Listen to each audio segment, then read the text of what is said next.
സ്വാതന്ത്ര്യത്തിന് ശേഷം ഇന്ത്യ രാജ്യത്ത് ഇന്ത്യൻ യൂണിയൻ മുസ്ലിം ലീഗ് സർവേന്ത്യ മുസ്ലിം ലീഗ് 1947 പിരിച്ചുവിട്ടു. ജിന്ന സാഹിബ് പാകിസ്ഥാനിലേക്ക് പോയി. 1948 ഇന്ത്യൻ യൂണിയൻ മുസ്ലിം ലീഗ് സ്ഥാപിക്കുന്നത്.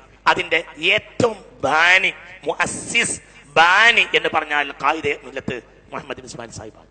മുഹമ്മദ് ഇസ്മായിൽ സാഹിബിനെ ഒരിക്കല് കാസർകോട്ട് തളങ്കര പള്ളിയില് മുഹമ്മദ് ഇസ്മായിലിനെ സാഹിബിനെ കാണാൻ വേണ്ടി ബാപ്പ, ഇന്ന് 78 വയസ്സുള്ള എന്റെ ബാപ്പ മുഹമ്മദ് ഇസ്മായിൽ സാഹിബിനെ കാണാൻ വേണ്ടിയിട്ട് കാസർകോട്ട് പോയ ഒരു സംഭവം ബാപ്പ ഒരുപാട് വട്ടം എന്നോട് പറഞ്ഞിട്ടുണ്ട്. എന്താ സംഭവം? എന്തോ ഒരു അത്യാവശ്യത്തിന് വേണ്ടി അവർ മുഹമ്മദ് ഇസ്മായിൽ സാഹിബിനെ കാണാൻ വേണ്ടി പോയി.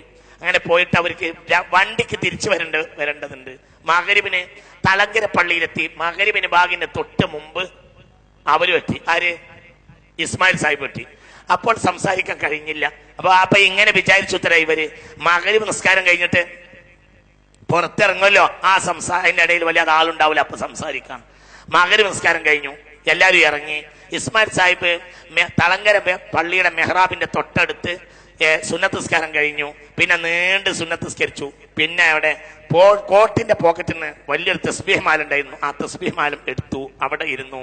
ഇശാന്റെ ബാങ്ക് കൊടുക്കുന്നത് വരെ അവിടെ ഇരുന്ന് ദിക്ർ ചൊല്ലി. പിന്നെ ഹദ്ദാദ് നടന്നു, ഹദ്ദാദിൽ കൂടി. പിന്നെ ജമാഅത്ത് കഴിഞ്ഞു, അതിന്റെ റവാത്തിബ് നിസ്കരിച്ചു. എന്നിട്ടാണ് പുറത്തുന്നത്. ഇന്ത്യ രാജ്യത്ത് സ്വാതന്ത്ര്യത്തിന് ശേഷം ഇന്ത്യൻ യൂണിയൻ മുസ്ലിം ലീഗിനെ കെട്ടിപ്പടുത്ത മഹാന്റെ ജീവിതമാണത്.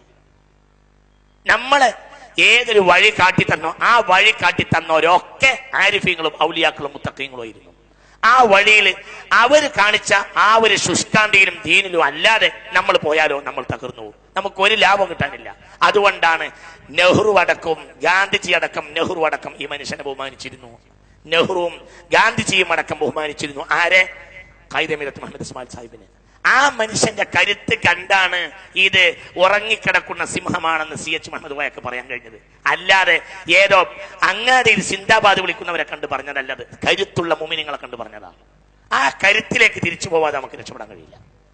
അപ്പൊ അത് വളരെ നമ്മൾ ശ്രദ്ധിക്കുക. അതിപ്പോ ഇന്ന് നമ്മള് ദീനിന്റെ വക്താക്കളായ ആളുകൾക്ക് പോലും നഷ്ടപ്പെട്ട ഒരു കാലഘട്ടത്തിൽ രാഷ്ട്രീയ പ്രവർത്തകന്മാരെ പറ്റി എന്ത് പറയാനാണ്?